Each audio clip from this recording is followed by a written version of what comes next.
Hello everyone, আশা করি সবাই ভালো আছে। আমিও খুব ভালো আছি। তো দেখতে পাচ্ছ অনেকদিন পর কিন্তু মা আর আমি ঘুরতে বেরো।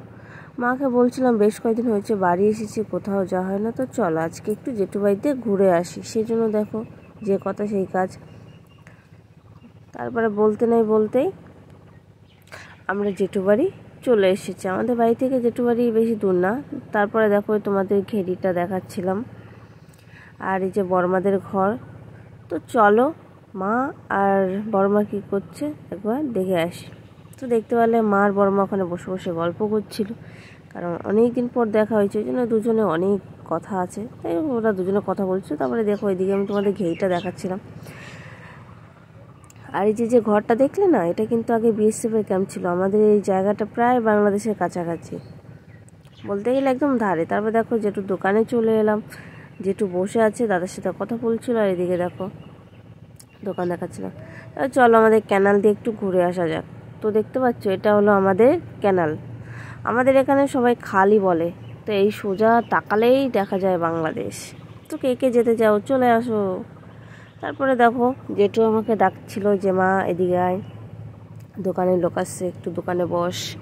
কারণ আমি যখনই আসি না, জেঠু আমাকে দোকানে বসিয়ে দেয়। জেঠু ধারে থাকলেও আমাকে দোকানে বসিয়ে দিত। তবে দেখো জেঠুর সাথে কথা বলছিলাম, বলতে বলতে এদিকে এটা দোকানের লোক এলো, যে বললো আমাকে চিনি দাও। সেই জন্য দেখো আমি এদিকে চিনি দিচ্ছিলাম।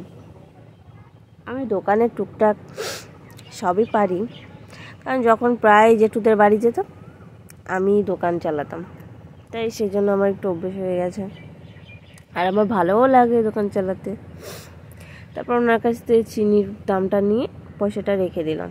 তা দেখো আরেকটা চলে এলো দোকানের লোক, উনি আবার ফোনপে করে দিল। এবার তো চলো জেঠুদের দোকানটা একটু ঘুরিয়ে দেখাই তোমাদের। দোকানের ভিতরে কী কী আছে। তো দেখতে পাচ্ছ ফ্রিজে এখন গরম, তো ওই জন্য সব শুধু ঠান্ডাই ঠান্ডা। আর আমি খুঁজছিলাম আইসক্রিম। জেঠুকে বলছিলাম ফ্রিজে আইসক্রিম আছে কিনা, জেঠু বলছে হ্যাঁ আছে, তুই কোনটা খাবি সেটা তোর ইচ্ছা। তারপর আমি ভাবছি পেপসি খাবো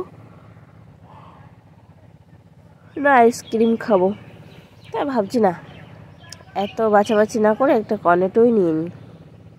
তারপরে দেখো একটা কর্নেটো নিয়ে সোজা চলে গেলাম মায়ের কাছে, মার বড়মার কাছে। তো এদিকে মাকে একটা এনে দিলাম পেপসি, আর এদিকে দেখতে পাচ্ছ বড়মা এখন ঘেরির খাবারের ভোটটা সিদ্ধ করছে। তারপরে দেখো বড়মাদের বাড়িতে বেরিয়ে বাড়ি যাওয়ার জন্য রওনা দিয়েছি। তো দেখো আমাদের এদিকে মাছ চাষ করা হয়ে যাবে, আবার ঘরেও থাকা হয়ে যাবে। দেখতে পাচ্ছ পুরো পুকুরের মধ্যে বাড়ি। তো তোমাদের কেমন লাগলো?